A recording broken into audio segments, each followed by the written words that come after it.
أعوذ بالله من الشيطان الرجيم. بسم الله الرحمن الرحيم.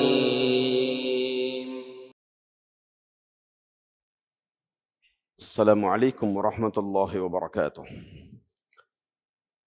قبل اس کے کہ درس شروع ہو، جو لوگ سننے والے ہیں وہ قریب ہو جائیں۔ یہ علم کے آداب ہیں، قریب ہو جائیں جو لوگ سننا چاہتے ہیں۔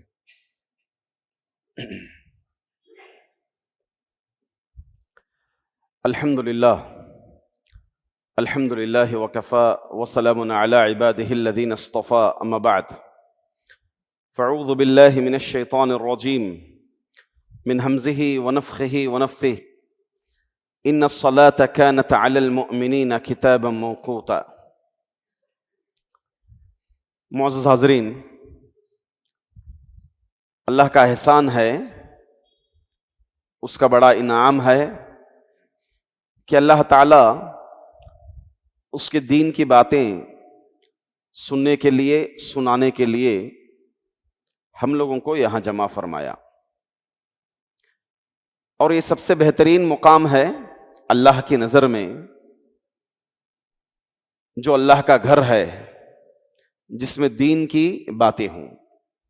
ایک اللہ کے نزدیک سب سے بہترین مقام ہے، دوسرا جو ہے اللہ کا گھر ہے، اور تیسری بات یہ ہے کہ اللہ کے دین کی باتیں اس گھر میں کی جائیں گی۔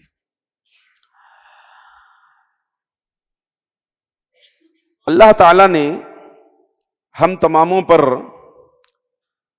5 وقتہ نماز فرض کیے ہیں۔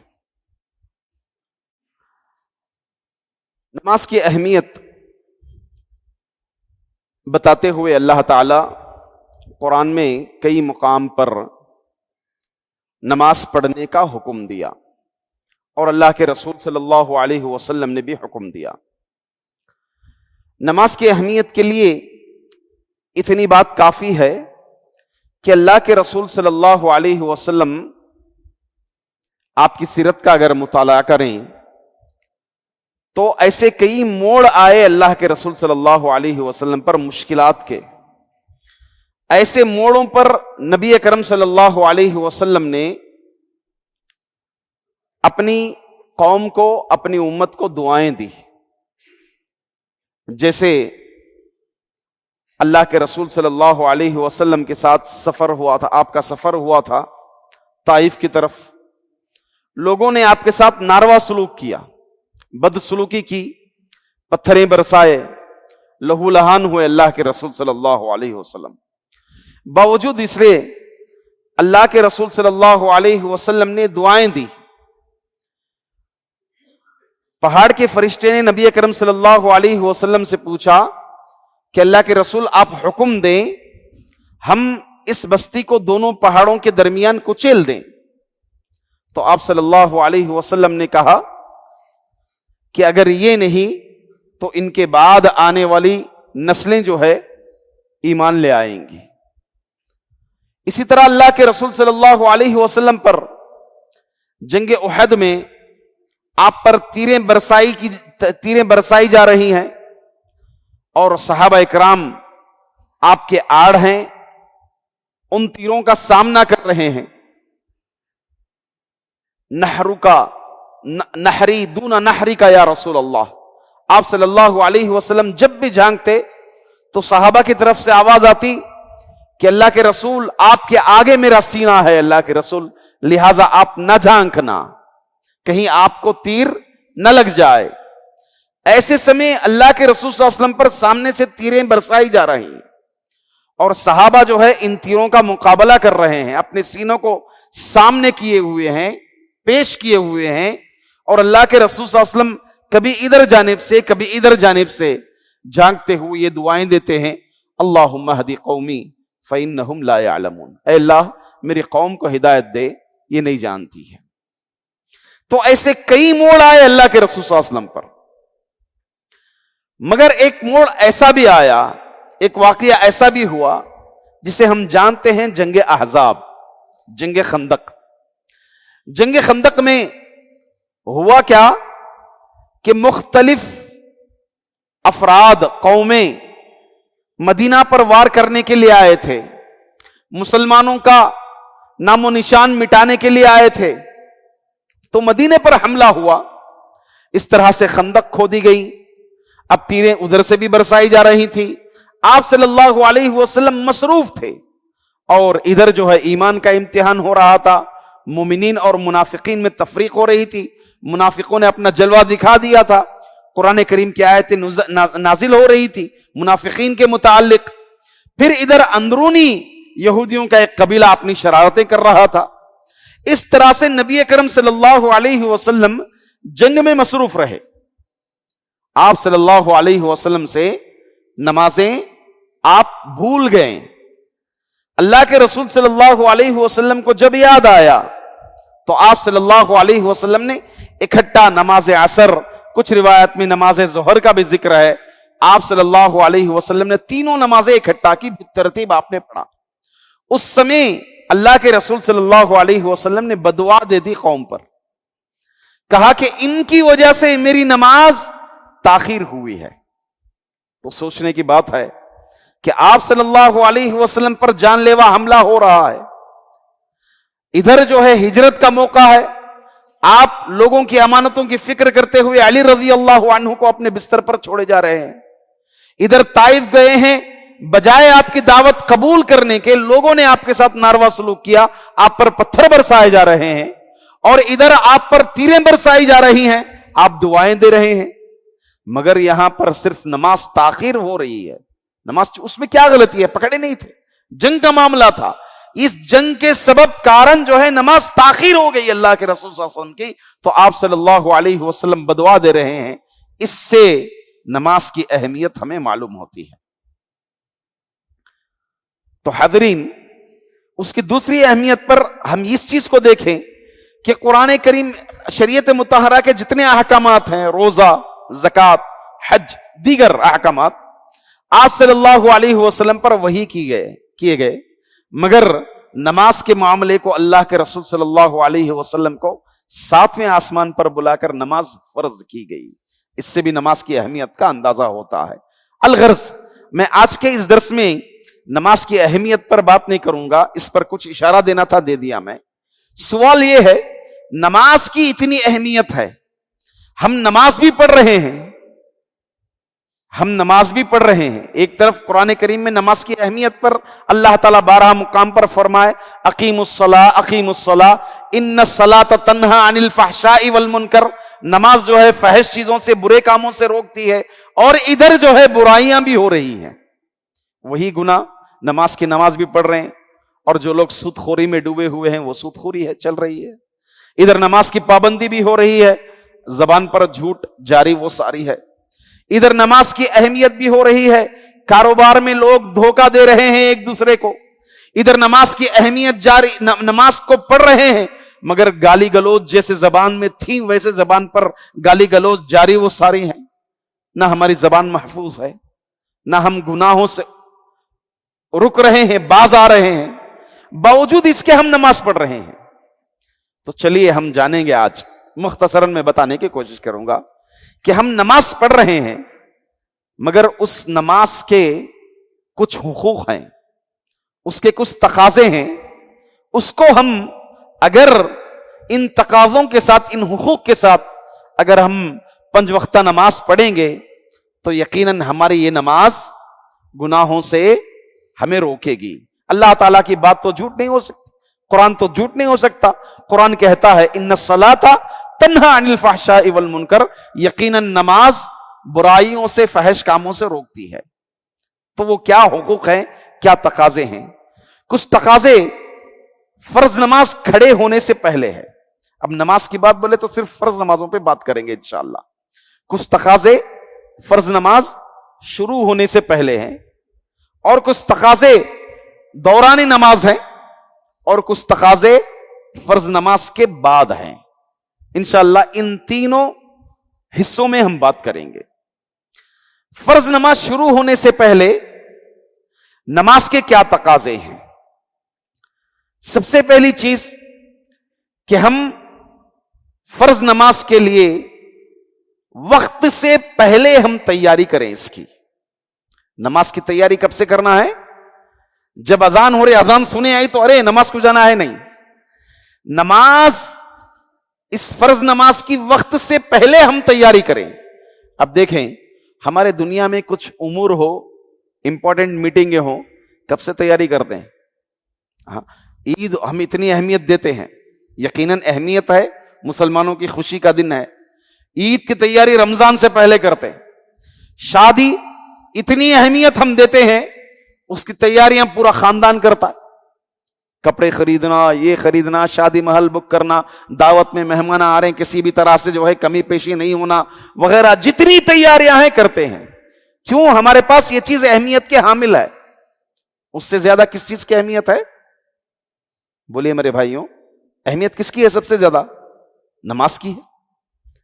تو جب یہ اتنی اہمیت کا حامل ہے، اللہ کا حکم ہے، فرض ہے ہم پر، ہماری ذمہ داری ہے، رسول اکرم صلی اللہ علیہ وسلم کا حکم ہے، ہماری ذمہ داری ہے، تو ظاہر سی بات ہے اہمیت کی حامل ہے. جب اس چیز کی اہمیت ہے تو ہم اس کو بھی وقت سے پہلے تیار رہیں. اللہ تعالیٰ نے اسی چیز کا حکم دیتے ہوئے جمعہ کے دن سورۃ الجمعہ میں فرمایا، جمعہ کے لیے سورۃ الجمعہ میں اللہ نے فرمایا، یا ایھا الذین آمنوا اذا نودی للصلاة من یوم الجمعہ فسعوا الی ذکر اللہ وذروا البیع. اے مومنو، جب جمعہ کی اذان دے دی گئی ہو تو اللہ کا ذکر سننے یعنی خطبہ جمعہ سننے کے لیے تم دوڑ آؤ. وذروا البیع، اپنی تجارت سے باز آ جاؤ، یعنی تجارت سے رک جاؤ، تجارتیں چھوڑ دو. آپ کا جاب ہے تو جاب پہ آپ کیا کرنا ہے؟ چھوڑ دینا ہے. آپ ٹیچنگ کرتے ہیں، اس کو چھوڑ دینا ہے. آپ کا بزنس ہے، کسٹمر بیٹھا ہوا ہے، جمعہ کا وقت آ رہا ہے تو آپ کیا کر دینا؟ اس کسٹمر سے جمعہ کی نماز کے بعد ملیں گے. وذروا البیع، علماء نے کیا کہا ہے؟ یہاں تک کہ اگر کوئی نماز جمعہ کے بعد کوئی بیع و شراء کرتا ہے تو وہ تجارت، وہ منافع اس کے لیے حرام ہے، حرام ہے اس کے لیے، فقہا نے کہا ہے. الغرض اللہ نے یہاں فرمایا کہ کاروبار ہمارے نزدیک اتنی زیادہ اہمیت والی چیز ہے، نماز جمعہ کی اہمیت اس سے زیادہ ہے کہ تم اس کام کو چھوڑ دو، رک جاؤ اور نماز جمعہ کے لیے، خطبہ جمعہ سننے کے لیے تم آ جاؤ. تو اسی طرح ہمیں دیگر فرض نمازوں کے لیے اپنے جو دیگر امور ہیں ان کو چھوڑنا پڑے گا، ترک کرنا پڑے گا. ترک کر کے ہم نماز کے لیے ہم یہاں پر حاضر ہو جائیں. ہم نماز سے پہلے وقت سے پہلے کیا خیال کرتے ہیں؟ اگر پہلے آتے ہیں، اگر مثال کے طور پر کوئی بائی مسٹیک آ گیا، 8 بجے سمجھ کر یہاں مسجد بلقیس میں آ گیا، معلوم ہوا کہ نہیں 8:15 بجے جماعت ہے، یہاں پر 8:15 بجے جماعت ہے. اب وہ کیا کرے گا؟ 8:15 بجے یہاں انتظار نہیں کرے گا، کیا کرے گا؟ ارے چلو وہاں پر مسجد توحید میں 8 بجے ہے، وہاں جا کے پڑھ لیں گے. مسجد توحید چلا جائے گا، گرچہ 1 رکعت چھوٹ رہی ہے، 2 رکعت چھوٹ رہے ہیں. کیوں؟ ہمارے پاس اس کی اہمیت نہیں ہے، اتنی اہمیت ہم نہیں دے رہے ہیں. بس پڑھنا ہے، اللہ فرض کیا ہے، اگر نہیں پڑھیں گے تو گناہ ہو جائے گا، اس کی خاطر پڑھ رہے ہیں، ادا کر رہے ہیں. جب نماز کی اتنی اہمیت ہے تو وقت سے پہلے ہم تیاری کریں. مثال کے طور پر ہمیں کہیں 4-7 کلومیٹر 10 کلومیٹر دور جانا ہے تو ہم سب سے پہلے عصر کی نماز پڑھ لیے. اب میں مغرب کے لیے وہاں جاؤں گا، راستے میں نکلوں گا، ٹریفک ہوگی، مجھے درمیان میں کون سی مسجد پڑھ رہی ہے تاکہ میں وہاں پر مغرب کی نماز ادا کر لوں. ہاں، تو مکمل اس طرح سے تیاری کرنا ہے. وقت سے پہلے ظاہر سی بات ہے اگر ہم نماز کی تیاری کریں گے تو وہ نماز کا صحیح تقاضا ہے، اس کی اہمیت کے ساتھ ہم ادا کریں گے تو یقیناً یہ نماز ہمیں برائیوں سے، ہر طرح کی فواحش سے انشاءاللہ العزیز یہ نماز ہمیں روکے گی. اسی طرح سے نماز کے لیے پاکی صفائی کا خیال کرنا. پاکی صفائی کا خیال کرنا 3 چیزوں کی پاکی ہے: جسم کی، لباس کی اور جگہ کی. جسم کی، جگہ کی اور لباس کی، یہ تینوں پاکی صفائی حاصل کرنا. جگہ بھی ایسی جگہ پڑھنا ہے جو پاک و صاف ہو. ہاں، ایسی شطرنجی، ایسا جائے نماز ہے جو رنگین ہے، ظاہر سی بات ہے وہ کیا کرے گا؟ ہماری نماز میں خضوع میں خلل آئے گا، توجہ ہٹے گی، تو ایسی جگہ ہم نہ پڑھیں. سامنے کچھ کچرا ہے تو اس کو کیا کر لیں، ہم صاف کر لیں. ہاں، اور ان مقامات پہ نہ پڑھیں جہاں پر نماز پڑھنے سے روکا گیا ہے. ٹھیک ہے، تو جگہ کی بات ہو گئی. دوسری بات، جسم کی پاکی صفائی. جسم کی پاکی صفائی کیا ہے؟ دو چیزیں ہیں، حدث اکبر، حدث اصغر. ان دونوں چیزوں سے پاک ہونا. غسل واجب ہے تو غسل کرنا، وضو واجب ہے تو وضو کرنا. نماز کے لیے وضو شرط ہے، تو وضو کر کے آنا. اللہ کے رسول صلی اللہ علیہ وسلم نے فرمایا، من تطہر فی بیتہ، من تطہر فی بیتہ، جو کوئی وضو اپنے گھر پر کرے گا. ہاں، یہاں سوال ہے، وضو گھر پہ کرنا چاہیے. یہ فضیلت اگر حاصل کرنی ہے، وضو کہاں کرنا چاہیے؟ گھر پر کرنا چاہیے. ہم عموماً مزاج ہے، طبیعت ہے، گھر سے ایسے ہی نکل گئے، آ کر یہاں پر وضو کرتے ہیں. غلط بات نہیں ہے، آپ کا وضو اگر ٹوٹ جاتا ہے تو کر سکتے ہیں، یا پھر کہیں اور سے ایسے دکان سے آئے، آپ کام کاج سے آئے، ڈائریکٹ یہاں پر وضو خانہ ہے تو آپ کر لیے. اگر آپ گھر سے آ رہے ہیں تو آپ کے لیے افضل یہ ہے کہ آپ اپنے گھر سے وضو کر کے آئیں. آپ من تطہر فی بیتہ، جو کوئی اپنے گھر سے وضو کر کے آئے گا، ثم مشى الی بیت من بیوت اللہ، پھر اللہ کے گھروں میں سے کسی گھر کی طرف چل کر آیا، کانت لہ خطوہ، تو اس کے ہر قدم پر ایک گناہ معاف ہوگا اور اس کے حق میں ایک نیکی لکھی جائے گی. اللہ اکبر. بڑے ثواب کی بات ہے، بڑے اجر کی بات ہے کہ پاکی صفائی اگر حاصل کرنا ہے تو کہاں سے؟ گھر سے پاکی صفائی حاصل کر کے آئیں. اور مزید ہم نفل نمازیں، خصوصاً سنن مؤکدہ جو 14 رکعات ہیں، 12 رکعات ہیں، فجر سے پہلے 2 رکعت، ظہر سے پہلے 4 رکعت، ظہر کے بعد 2 رکعت، مغرب کے بعد 2 رکعت، عشاء کے بعد 2 رکعت، ان 12 رکعتوں کا اہتمام کرنا، وہ بھی گھر پہ، یہ افضل ہے. آپ مسجد میں پڑھیں، اس سے افضل ہے کہ یہ سنن مؤکدہ آپ گھر سے پڑھ کے آئیں.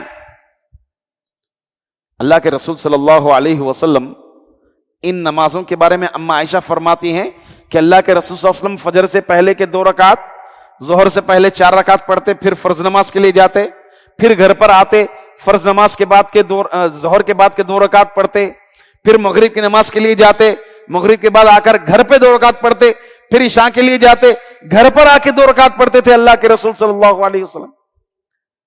مسجد نبوی میں نماز پڑھنے کا کتنا ثواب ہے؟ جی 10,000، 50,000 بولی لگ رہی ہے یہاں پہ، 10,000، 50,000.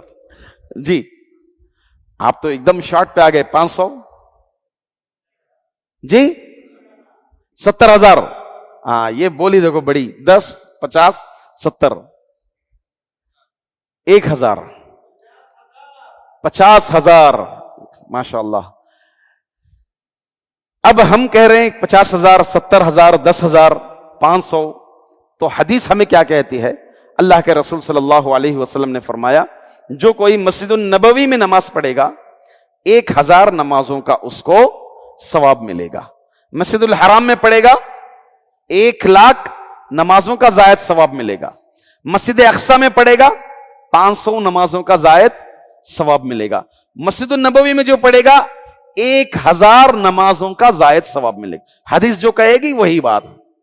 الغرض 1,000 نمازوں کے ثواب کے باوجود نبی اکرم صلی اللہ علیہ وسلم سنن مؤکدہ کہاں پڑھتے تھے؟ حجرے میں پڑھتے تھے اپنے. تو دیکھیں مسجد بغل میں ہے، متصل ہے، آپ کے حجرے سے متصل ہے مسجد، اس کے باوجود اللہ کے رسول صلی اللہ علیہ وسلم حجرے میں پڑھ رہے ہیں. تو ظاہر سی بات ہے نفل نمازیں یعنی سنن مؤکدہ گھروں میں پڑھنا افضل ہے. تو وضو گھر سے کریں، اور جو نماز سے پہلے کی، فرض نماز سے پہلے کی جو نوافل ہے، سنن مؤکدات ہیں، وہ بھی کہاں سے پڑھ کے آئیں؟ گھر سے پڑھ کے آنا چاہیے. یہ بھی فرض نماز کا ایک تقاضا ہے. اسی طرح سے لباس اپنا پاک صاف ہو. ہم